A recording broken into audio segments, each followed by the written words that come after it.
새아침의 말씀입니다. 서울시 양천구 곰달래로 새물결교회 이정철 목사입니다. 하나님께서 허락하신 새날 새아침 주님의 이름으로 문안드립니다. 오늘 하루도 주님보다 앞서지 않고 성령 따라 승리하는 하루 되시기를 축복합니다. 골로새서 4장 14절 본문으로 나는 의사로서 목사의 삶을 산다 제목으로 말씀 전하겠습니다. 목사님, 제가 목사가 될지 직장인이 될지 고민 중입니다. 한 청년이 찾아와서 나눌 때 과거 읽었던 책의 내용이 도움이 될 것 같아 이야기해 주었습니다. 한 청년이 목사가 될지 말지 고민 중 꿈을 꾸게 되었는데 한없이 길을 걷다가 두 개의 문 앞에 서게 되었습니다. 한 문에는 목회자의 길, 또 한 문에는 평신도의 길이라고 적혀 있었습니다. 청년은 하나님, 꿈속에서도 고민하게 하십니까? 할 때에 하나님의 음성이 들렸다고 합니다. 내가 목사가 될지 평신도로 살지 물론 그것도 중요하다. 그러나 더 중요한 것은 호칭이 아니라 실제 너가 나를 위해 사는 것이다.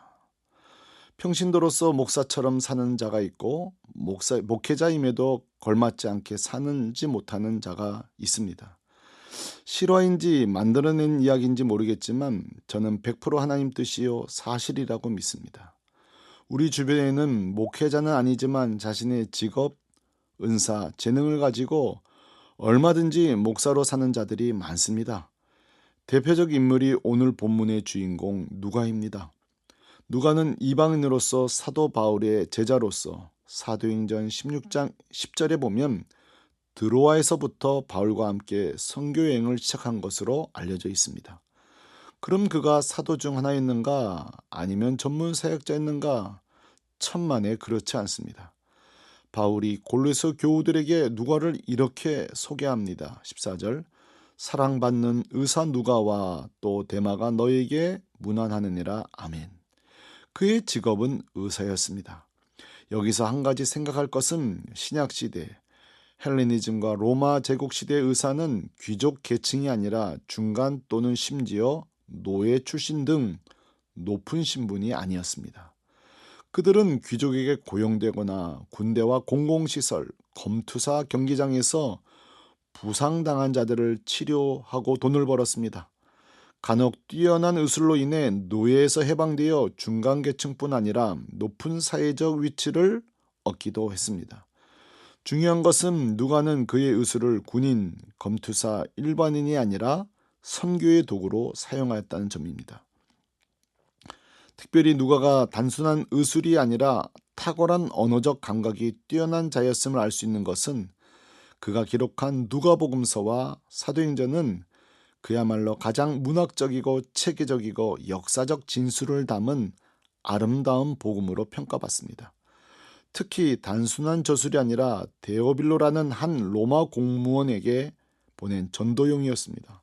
누가복음 1장 3절 그 모든 일을 근원부터 자세히 미루어 살핀 나도 데오빌로 각하에게 차례대로 써보내는 것이 옳은 줄 알았나니 이는 각하가 알고 있는 바를 더 확실하게 하려 함이로라. 아멘. 한번 이렇게 생각해 볼까요? 모든 성경 저자에게 성령이 감동시키셨듯 누가에게도 찾아오셔서 누가복음과 사도행전을 기록하도록 감화하셨을 때에 만약 누가가 나는 사도도 아닌데요 거절했다면, 저는 의사에 불과한데요 했다면, 저는 바울의 조수에 불과합니다 거절했다면 과연 누가복음이 빛을 볼 수 있었을까요? 물론 성령님은 누군가를 통해서 또 하셨겠죠. 그러나 누가가 가진 언어적 수려함과 의학적 지식과 역사를 체계적으로 기록하는 능력으로 쓰여진 복음서 누가복음은 만나지 못했을 수도 있습니다. 누가는 나는 평신도에 불과한데요 하지 않았습니다. 그는 의사로서 전도자의 삶을, 성경 기록자의 삶을 살았습니다. 누가가 우리에게 말합니다. 나는 의사로서 목사의 삶을 삽니다. 성경에는 평범한 일반인에도 불구하고 존귀한 목회자의 삶을 산 자들이 많습니다. 사도 바울이 원래부터 사도였습니까? 천만에요. 그는 본업이 천막 제조업자였습니다. 사도행전 18장 3절 생업이 같음으로 함께 살며 일을 하니 그 생업은 천막을 만드는 것이더라. 아멘. 그는 천막 만드는 자로서 순회 전도자, 선교사의 삶을 살았습니다. 브리스길라와 아굴라 부부도 동일 업적 천막 제조업자로서 선교의 삶을 동역했습니다. 그들이 우리에게 말합니다. 나는 텐트 메이커로 목사의 삶을 삽니다. 구약의 선지자 아모스가 자기를 직접 소개하는 장면이 나옵니다. 아모스 7장 14절.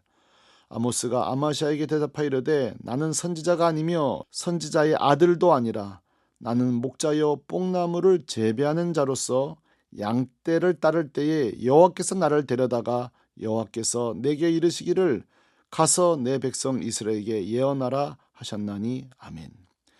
이때 아모스는 저는 제가 어떻게 하냐 말하지 않고 북이스라엘 향해 담대히 선포했습니다. 아모스가 우리에게 말합니다. 나는 뽕나무 재배자로서 목사의 삶을 삽니다.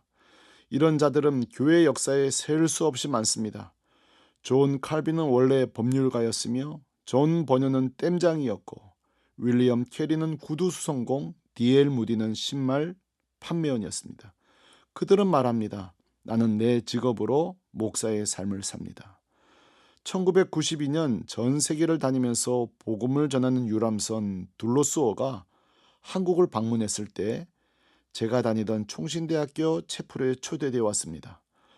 둘로스호에는 약 350여 명의 자원봉사들이 탔고 있는데 목사, 전도사 몇 사람을 제외하곤 모두 직업을 가진 평신도들입니다. 그들의 슬로건 직업이 곧 선교 도구다 이 말처럼 직업으로 전도하는 자들이었습니다. 그날 설교를 맡은 자는 제 기억이 맞다면 엔진실에서 일하는 성도였고 그를 통해 큰 은혜를 받았던 것을 잊지 못합니다. 그는 우리에게 말합니다. 나는 엔진 기술자로서 목사의 삶을 삽니다.